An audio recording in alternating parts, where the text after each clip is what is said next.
বিশেষ করে প্রথমত শুকরিয়া জ্ঞাপন করছি আল্লাহর অশেষ রহমতে মাননীয় হাইকোর্ট বিচারক আমরা বিশ্বাস করি এবারের যে পুনর্গঠনটা হয়েছে বোর্ডের, সেটার মাধ্যমে আমরা যে চাওয়াটা ছিল গত প্রায় 13 বছরের, এই চাওয়ার একটা প্রতিফলন ঘটবে, এটা আমরা বিশ্বাস করি।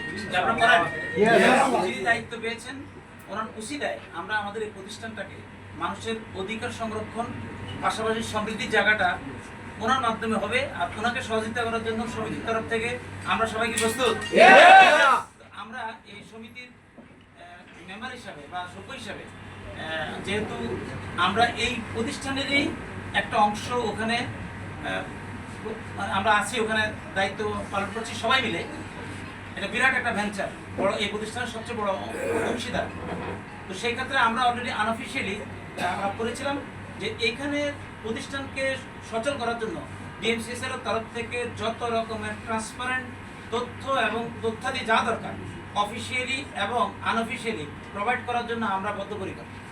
অলরেডি আমি প্রতিশ্রুতি আপনাদের সামনে করলাম, এখানে সেক্রেটারি সাহেব আছে, সেই ক্ষেত্রে এটা একটা। এরপর আরেকটা ব্যাপার হলো, যেহেতু বোর্ড কর্তৃক উনি অ্যাপয়েন্টেড, ওনার একটা জগৎ আছে কর্পোরেট ওয়ার্ল্ডে। তো উনি একটা কথা প্রসঙ্গে বলছিলেন যে ওনার একটা স্ট্রং নেটওয়ার্ক ছিল সহজে অনেক কিছু ইজি করার জন্য। তো আমি ওনাকে আশ্বস্ত করছি যে আপনি শুধু এই দায়িত্বটুকু পালন করে যান। আমাদের এই 45 লাখ লোকের যে নেটওয়ার্ক আছে, এই নেটওয়ার্ক আপনাকে বিভিন্নভাবে সাপোর্ট দিয়ে যে কোনো কাজ সহজ করার জন্য যা যা করা দরকার করবে ইনশাআল্লাহ। তো যাই হোক, আমাদের এই জন্য আপনাকে আন্তরিকভাবে শুভেচ্ছা জানাচ্ছি, অভিনন্দন জানাচ্ছি। আমরা আপনার সাথে আছি, যত রকমের সাপোর্ট লাগবে, যে কোনো রকমের সাপোর্ট আমরা দেওয়ার জন্য বদ্ধপরিকর ইনশাআল্লাহ।